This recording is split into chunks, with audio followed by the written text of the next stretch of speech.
పూరా local. Delimitation ద్వారా సీట్లు పెరుగుతాయి మొత్తం దేశమంతా ప్రతి రాష్ట్రంలో. ముఖ్యంగా తెలంగాణలో ముఖ్యమంత్రి రేవంత్ రెడ్డి మా పార్టీ వాళ్ళకే మహిళలకు 60 సీట్లు ఇస్తా అని చెప్పాడు. మరి మీ బీజేపీలో అంతమంది మహిళలు ఉన్నారు. మీ బీజేపీ పార్టీ విషయానికి వస్తే 60 సీట్లలో పోటీ చేసేంత మహిళలు ఉన్నారా నాయకురాలు? ఇప్పుడు మీకు కాంగ్రెస్ నుంచి చెప్పింది ఎవరు? రేవంత్ రెడ్డి. రేవంత్ రెడ్డి సరిసమానమైన వ్యక్తిని కదా నువ్వు బీజేపీలో అడగాలి. నిన్ను కొడుతున్నావు ఫస్ట్ క్వశ్చన్. నేను ఒక మహిళ, మీరు నీకు అటు పక్కన డిక్లేర్ చేసింది ఎవరు? రేవంత్ రెడ్డి గారు. మరి కాంగ్రెస్ లో రేవంత్ రెడ్డి గారు ఏ పొజిషన్ లో ఉన్నారో బీజేపీలో ఆ పొజిషన్ వ్యక్తిని కదా నువ్వు ఆ క్వశ్చన్ వేయాలి. నేను కాదుగా డెసిషన్ మేకరు, నేను రిసీవర్. అంతే.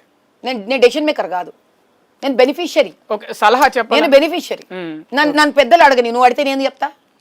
నన్ను బీజేపీ పెద్దలు ఒకవేళ అంత నేను సలహా ఇచ్చేంత నాకు నైపుణ్యం వచ్చింది అనుకుంటే, నాకు అంత సత్తా ఉంది అనుకుంటే మా వాళ్ళు అడుగుతారు, మా వాళ్ళకి సలహా ఇస్తా. బీజేపీ పార్టీ పట్టణ ప్రాంతాలకే పరిమితమైంది అని వార్తలు వస్తున్నాయి, ఇంతవరకు నిజమంటారు? ఏమనే వీళ్ళకి టైం ఏం పని లేనోడు పిల్లితెలా గొరిగిండంట. ఇక్కడ పని లేదు పాట లేదు, ఆడికి పోయి ముందు పని చేసుకోమని చెప్పు.